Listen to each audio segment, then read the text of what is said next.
he estado esta semana viendo otras pelis de Miyazaki, pero no me acordaba. La vez que había visto la de Totoro. Pero a mí eso para la grabación como que...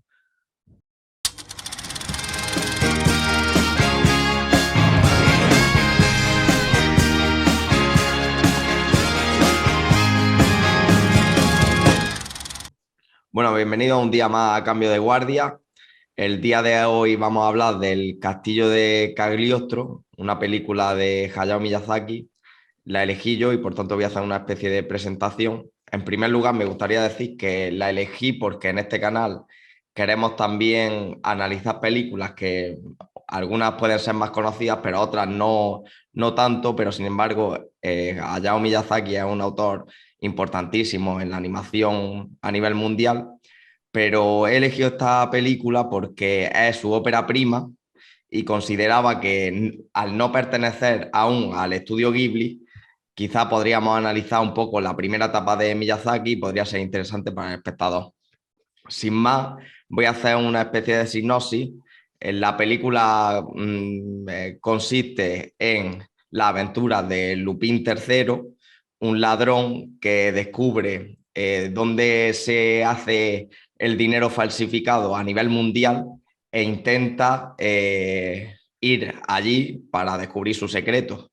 Allí se encuentra, en el castillo de Cagliostro, se encuentra con que han apresado a una especie de princesa y ahí en todo ese ambiente pues se suceden una serie de aventuras que no vamos a destripar, pero... Peaceful, isn't it?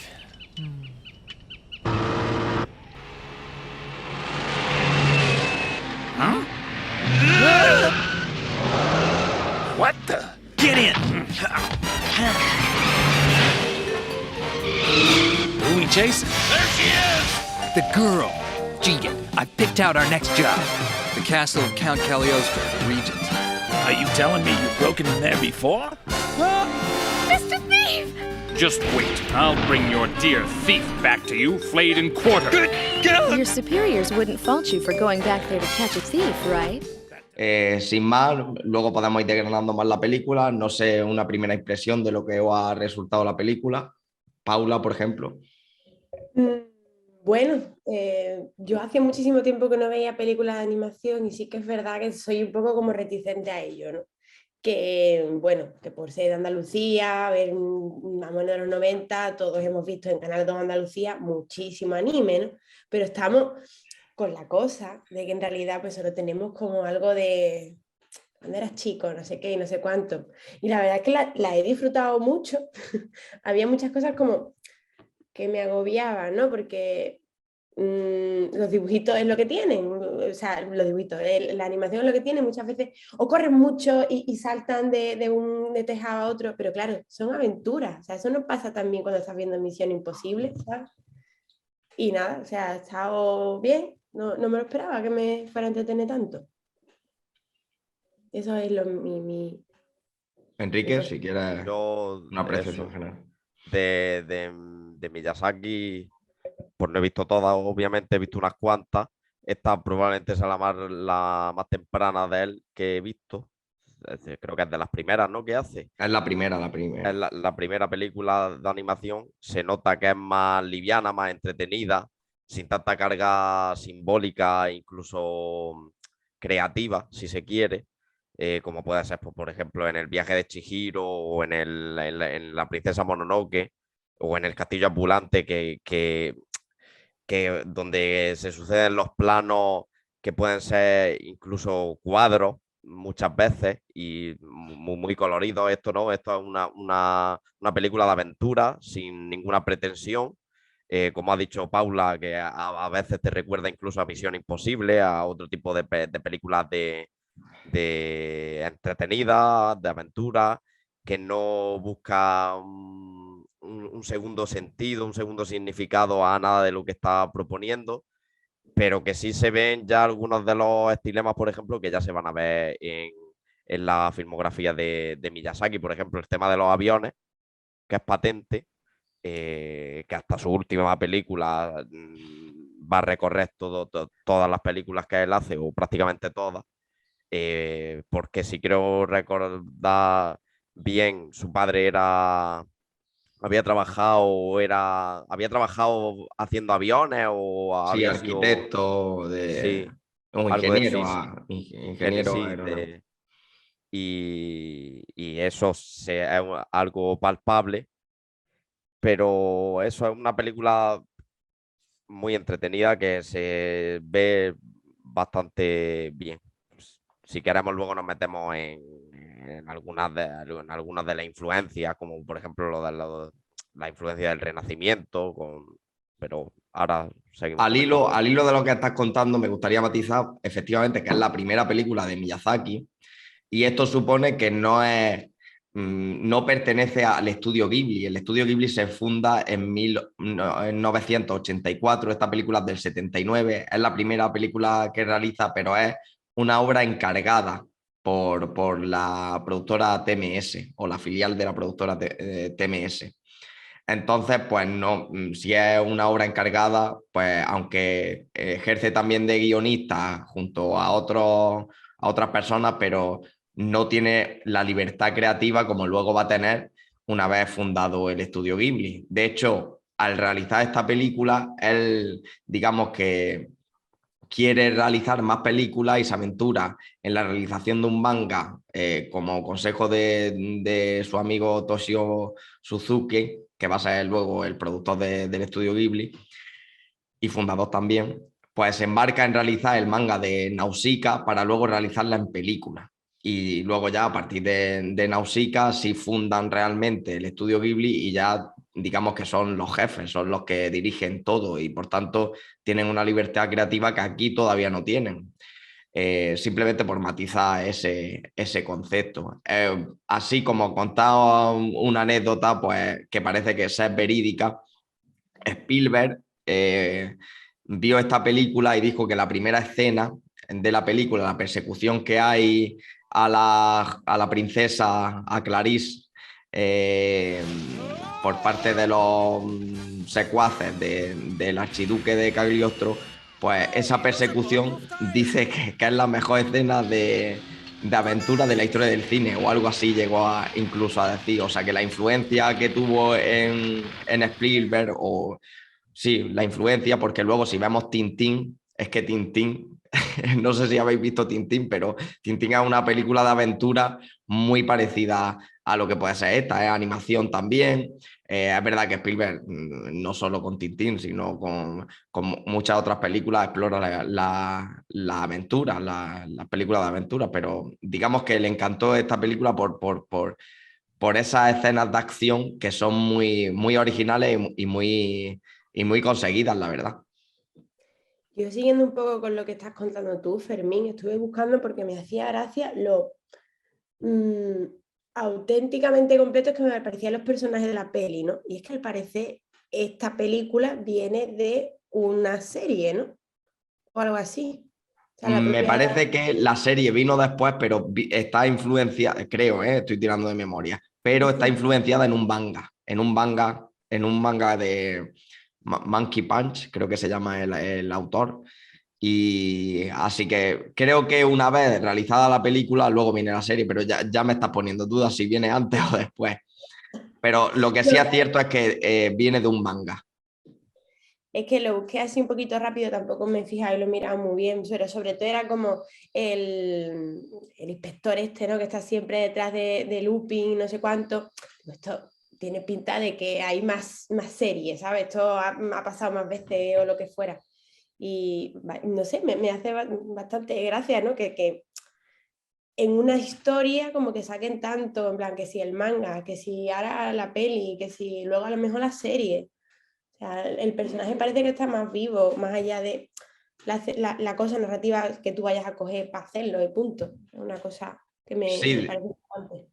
digamos que es un mundo que está creado y del que en este momento solo se cuenta un suceso, una aventura, pero que realmente ese mundo es susceptible de tener múltiples aventuras. Así que me imagino, no he visto la serie ni me he leído el manga en el que está inspirado la película, pero me imagino que todo incurrirá un poco en las mismas aventuras, el mismo estilo de detalles, etcétera, etcétera. Bueno, luego si nos fijamos, incluso series, anime de detectives, pues tenemos Conan Edogawa, que también es de detectives, que no es tan de aventuras, pero que también es susceptible de ser una película de aventura o de detective, vaya. No sé qué queréis decir más. Enrique, ¿querías comentar las influencias de la película? Bueno, las influencias. Yo no estoy en la mente de Miyazaki para saberme todas, pero sí que es verdad que hay algunas referencias notables. Pues, por ejemplo, en el momento en el que Fujiko, creo que se llama, que es otra de las espías que está involucrada en ese asunto del archiduque de Cagliostro, con lo de las monedas falsas, la impresión de monedas falsas, etcétera, etcétera, pues en un momento ella ha conseguido infiltrarse dentro de la corte del archiduque y en un momento se pone a espiarlo a través de un cuadro eh, con un retrato típicamente renacentista, por ejemplo. Vamos, ese retrato podría ser perfectamente del estilo de los de Rafael Sanzio o incluso no tanto de Da Vinci, pero sí de esa época, de finales del 480, principios del 580. De hecho, se hace referencia también a una fecha concreta, cuando cuentan que los dos linajes de Cagliostro estuvieron unidos, que de eso va un poco la trama también, de encontrar un tesoro escondido con dos anillos cada uno de uno de las ramas del linaje Cagliostro que estuvo unido en un momento. Y cuenta que desde 1517 están separadas esas dos ramas.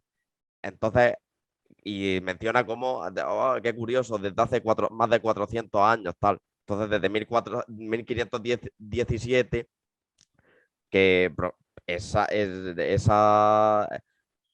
el- esa zona está influenciada en las antiguas ciudades-estado de la Europa del principio de la Edad Moderna, con las ciudades-estado pues, de Florencia, de Venecia, de, de Milán y etcétera, etcétera, que con todos los mecenas que patrocinaban el arte, y eso es muchísima influencia. De hecho, Cagliostro es un nombre típicamente italiano, aunque el detective se llama Arsène Lupin, ¿no? Que es francés, quizás en referencia al cine francés, también de detectives de los años 60, de la Nouvelle Vague, No, no no, lo pero sé. digamos que el Lupin III y es como una versión japonesa de quien fue Arsène Lupin, que era un detective, pues, Maurice Leblanc, me parece que es el autor, pero una especie de Sherlock Holmes, al Bueno, vale, estilo vale. de una Pero bueno, pequeña novelita detectivesca al estilo sí. de Sherlock Holmes. Pero en este caso el Lupin o Lupin III, que es De, como la licencia creativa del autor este japonés para el manga, para realizar su aventura detectivesca versión japonesa. Pues eso, sí, simplemente eso, que si hay algo de influencia en una época histórica, si se quiere, eh, fundamentalmente el Renacimiento. hombre, con estas cosas te das cuenta de lo maquiavélicos y malvados que somos los europeos, ¿no? Tenemos esa imagen también así como de modernos y tal, pero todo lo que, o sea, la imagen de Edad Media, castillos que tienen trampas, no sé cuánto, creo que en el imaginario colectivo global está también ahí, ¿sabes? Bastante curioso. De hecho, es muy romántico, pero que ya no pertenece al romanticismo, porque el romanticismo es propiamente europeo, y sin embargo viene Miyazaki ahora con la naturaleza, con la Edad Media, y le da un toque diferente a lo que es el romanticismo del siglo XIX. Entonces es cuando Hace más menos sentido. curioso Ahí y interesante ver ese tipo de perspectivas. También esa influencia de la naturaleza, aunque un poco también de lo fantástico se ve ya de una manera más madura y de una manera más profunda, si se quiere, en La princesa Mononoke, que es donde la influencia ya de los espíritus del bosque, de la naturaleza, es mucho más palpable. Pero aquí también podemos verla en partes de la película. Y eso, como un romanticismo a los japonés, se podría decir. Y es De hecho, interesante. el tesoro, que todo el mundo podría pensar que es un tesoro de, pues no sé, de riqueza o vete tú a saber, pues al final se demuestra que el tesoro era una ciudad sumergida del Imperio Romano, me parece que llegan a decir o algo Sí, así. sí. Eso también sucede en El Castillo en el Cielo, que digamos que la puta, que era una ciudad escondida en el cielo, o sea que como el tesoro son los productos de la humanidad o de una humanidad anterior que era creativa y que ahora mismo la estamos destruyendo. Eso también es referencial un poco a, a cualquier época de la historia, no solo la actual, pero la actual también. No sé qué opináis. Un alegato a defender lo que es el patrimonio de la humanidad, ¿no? De conservar los antiguos monumentos, de que un poco crítica velada de la civilización a partir de, si se quiere, de la revolución industrial, que bueno, que también viene a colación con el romanticismo también, de cómo estamos destruyendo lo que es el legado de las antiguas civilizaciones. Eso también es palpable también en el viaje de Chihiro, si se quiere. Como en lo del dios este que empieza a quitarse toda la basura que tenía encima y se queda prácticamente en nada, que está inspirado en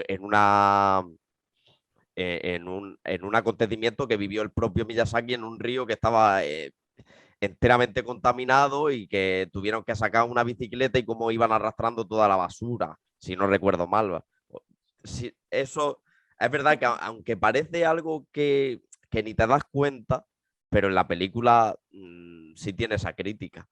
Y a cómo estamos destruyendo y cómo dice el tesoro, al final de la película Lupin dice, este tesoro es demasiado grande, en tono irónico, es demasiado grande, no me lo puedo quedar.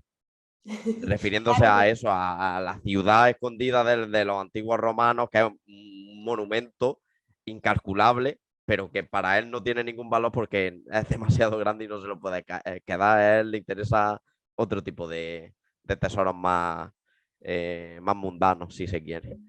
claro, porque es verdad, Lupin es un mujeriego, lo que le gusta al final es pasárselo bien, la aventura, la adrenalina, pero claro, cuando llega el tesoro de verdad, que es esto de la ciudad, realmente lo que estaba haciendo el archiduque de Caligostro para tener dinero y poder, es un mercado ilegal de imprimir dinero, ¿no? O sea, fíjate que es como bastante... Y otra cosa que a mí me hace bastante gracia de Miyazaki siempre es el tema de cómo trata la infancia y los niños, ¿eh? Cómo salen siempre de una manera y de una dulzura que no es para nada cursi. O sea, no tiene esa necesidad de hacerle como una especie de pompa de esa manera, ¿no? Tiene una mirada que te vuelve y te recuerda un poco a cómo son las cosas cuando tú eres pequeño y no es nada simple en ese sentido. Así que estaba también. Quería Sí. comentar. Otra cosa que podemos comentar si queréis es, normalmente en las películas de Miyazaki, el poder de la mujer o la influencia de los personajes femeninos es ampliamente notorio y que no suelen ser las típicas películas en las que la mujer simplemente está ahí para ser rescatada, etcétera, etcétera. Pero sin embargo, en esta película tenemos dos personajes femeninos que digamos que son un poco opuestos. Lady Clarice y Fujiko, me parece que se llama. Fujiko. Sí. Fujiko es una ladrona al estilo Lupin y sin embargo Lady Clarice, pues es verdad que está ahí un poco para ser rescatada, la verdad, porque no tiene no sé, veo el prototipo de princesa y no sé hasta qué punto eso es impuesto o encargado por los productores o porque quiso hacerlo Miyazaki, pero no suele ser esa simpleza la que caracteriza a Miyazaki en los personajes femeninos. No, pero es verdad. Luego tiene la otra, ¿no? Que es eso, ¿no? Que es como ya un poco con... Pero es que es la historia, o sea, la básica, ¿no? Es ladrón, bueno, pero caballero salva princesa. Ya está. Efectivamente, si es que esa es la historia. ¿Qué haces tú? Una película de aventuras caballerescas prácticamente.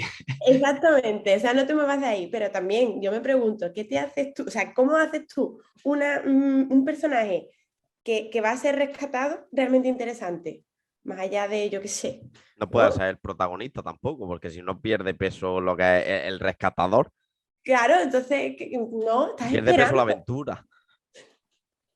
que es la cosa. Entonces, Y, No, incluso pero mete al el final, otro no sé, personaje la veo femenino. demasiado, yo desde mi punto de vista, la veo demasiado simple. De hecho, al final se pone para darle un beso, él se lo da en la frente, eh, no sé, ese tipo de cosas, casi que parece la sirenita ya. Sí, hombre, pero no En ese busca el aspecto final feliz. particular, evidentemente la película es mucho más que eso, y es verdad que a lo mejor ese tipo de personaje era necesario, pero no sé.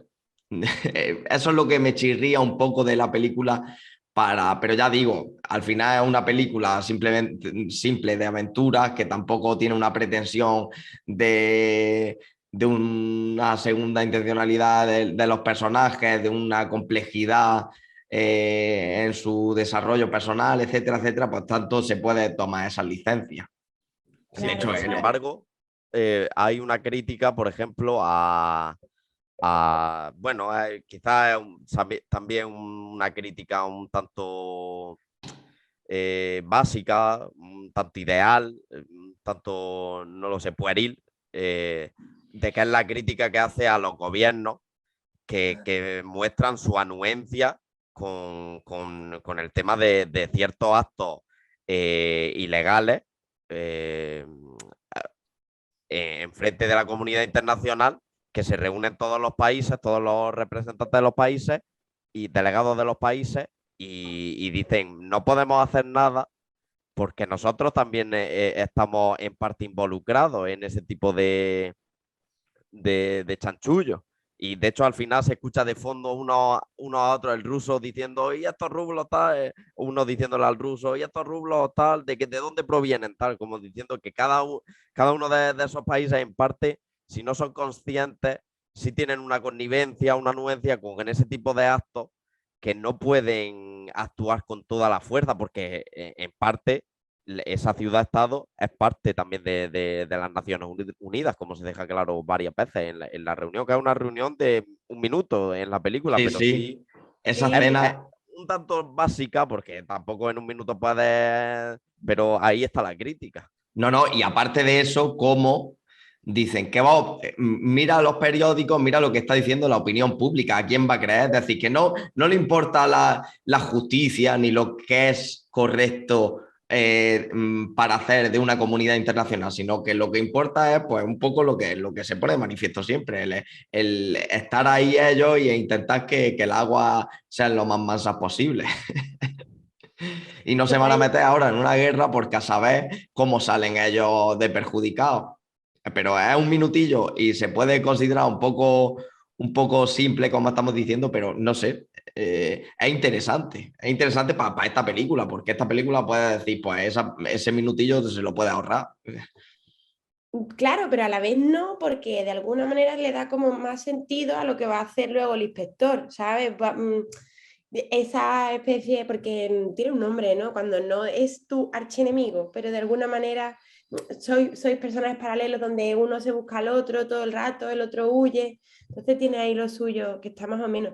Yo iba a comentar lo mismo, lo que me impresionó muchísimo fue lo de la prensa y diciendo, claro, en realidad, de alguna manera es como decir, ya hay un orden o sea, hay un orden que está hecho, no cambiemos este orden y vayamos hacia otro lado, ¿no? Entonces, como la impunidad que va a seguir teniendo el conde de Cagliostro, por mucho que haya secuestrado a una princesa y se vaya a casar y tenga paranoias de la época del Renacimiento, porque ya me diréis, ¿sabes? Se supone que estamos en el siglo XXI, bueno, finales del XX, y ese señor sigue teniendo una mazmorra.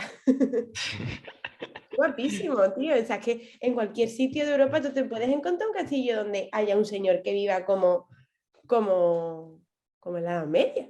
Pero eso es lo que iba a contar, como el morbo también que nos da a nosotros como espectadores ese tipo de productos, ese tipo de castillos, ese tipo de... Es que lo veis y dices, es que está muy chulo, las trampas, todo eso, aparte es verdad que algunos personajes son muy simples y no están desarrollados prácticamente. El personaje, por ejemplo, del samurái, pues ese personaje aparece 2 veces, no está desarrollado y poco aporta. Fujiko podría incluso desarrollarse un poco más.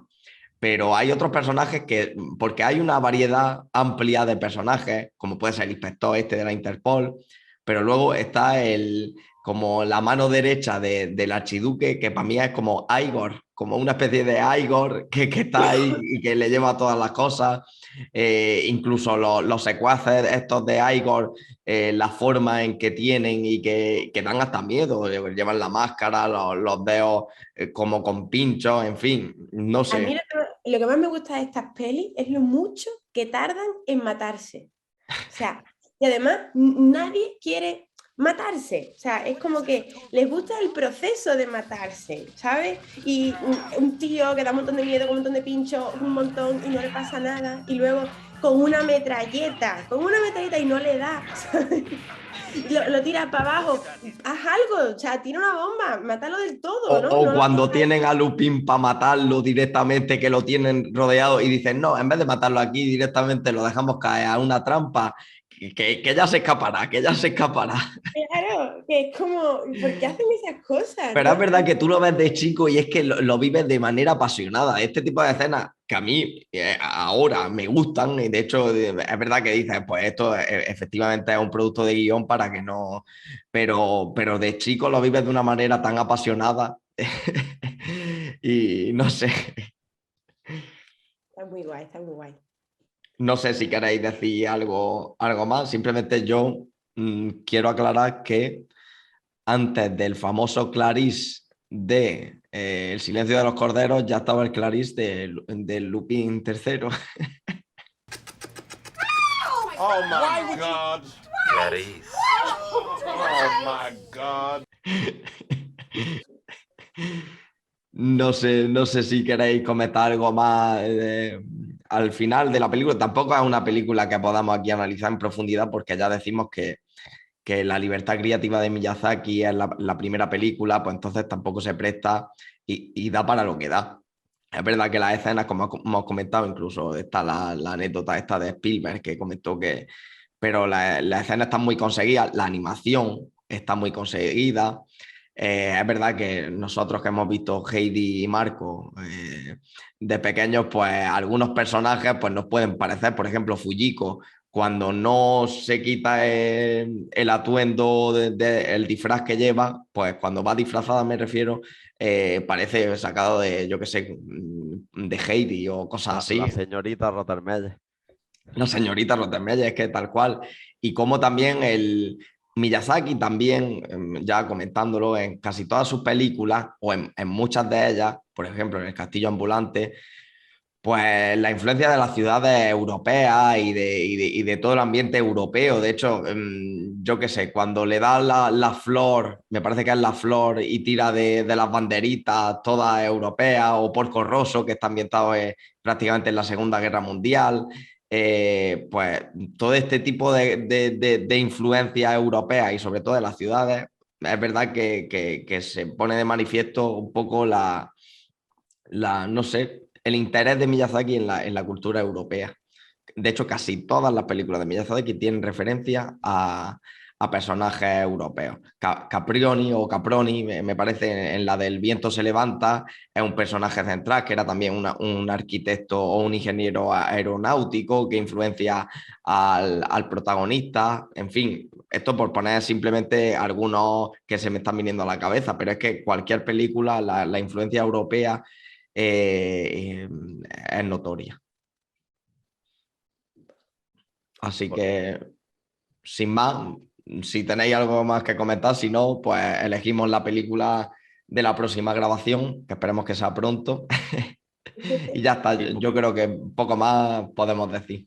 Sí, hombre, eso que es una antesala de lo que luego será Miyazaki ya como director consagrado que hemos vivido nosotros desde nuestra infancia, desde que ves la película, cualquier película del estudio Ghibli suya, ahí ya estás viendo a un Miyazaki en su plena madurez creativa y sin embargo viene de aquí y es interesante cómo va luego el del Nausicaa en el valle ya le va metiendo más carga creativa en cada plano, una densidad creativa que se nota ya más, es más ostensible y llegará ya al clímax como con la de la princesa Mononoke, el viaje de Chihiro y el castillo ambulante y ya en sus últimas películas, pero hay directores que empiezan ya con un estilo definido, como podría ser Tarantino, y sin embargo hay otros que van macerando lo que es o consiguiendo su propio estilo en cada película que van haciendo. Pues véase Wong Kar-wai, que desde sus primeras películas no llega a ese estilo completo que tiene ahora, por ejemplo. Véase Sorrentino, pues, otro ejemplo, o este tipo de directores que necesitan un proceso de 15 años incluso de ir haciendo películas para llegar al culmen de su creatividad. Y Pero Miyazaki, ¿qué? No, que lo que estás comentando, que es verdad que aquí se desprenden o hay matices de lo que luego recorrerá la filmografía de Miyazaki. Por eso digo que es harto interesante verla en este sentido. No va a ser, evidentemente no es una de las mejores películas de Miyazaki. Efectivamente, pero por eso la elegí, porque es verdad que si nos metemos con el viaje de Chihiro, pues tiene mucho más de lo que coger, pero si cogemos esta película nos puede servir como para saber o para hacer ver a la audiencia de dónde viene. Y es verdad que los matices que hemos estado comentando, la influencia europea, los personajes femeninos, la influencia de la naturaleza, las ciudades, el patrimonio de la humanidad, el pacifismo también se pone aquí. También un poco la moralidad, cómo puede ser incluso empatizar con personajes de dudosa moralidad. Lupin es el personaje con el que empatizas desde el primer momento, pero es un ladrón. Pues este tipo de cosas están ya en esta película, aunque sea de pasada, pero que luego nos ayuda a ir metiéndonos un poco más y a ir comprendiendo mejor al director. Pues yo, si queréis, que me tengo que ir, digo la película de la semana, bueno, del próximo capítulo de Cambio de Guardia, que va a ser, sin dejar la comedia, porque en parte esta película es cómica también, va a ser la película 1, 2, 3 de Billy Wilder. Perdón, sí. No, pues simplemente decir esa película para la próxima semana. Y ya está, Pues me nada. despido porque es que me tengo que ir. Bueno, pues me voy, ya está. Si quieres que me vaya, me voy. Pero antes de levantarte, Podrías hacerlo. antes te lo Dímelo. piensas. No me lo pienso. Antes de si levantarte- quieres que me vaya, me voy. Te digo, Ciro. ¿Me entiendes? Yo digo lo que pienso Ciro. en cada momento. Ciro. No me Pero- amenaces. No me amenaces porque me voy cuando me dé la gana. Pues nada, Chao. muchas gracias y nos vemos la próxima semana. Ya sabéis, si os gusta, os podéis suscribir y gracias por apoyarnos. Y darle a la campanita. Eso es. Hasta luego. Está en filming. Y me voy. Venga, adiós.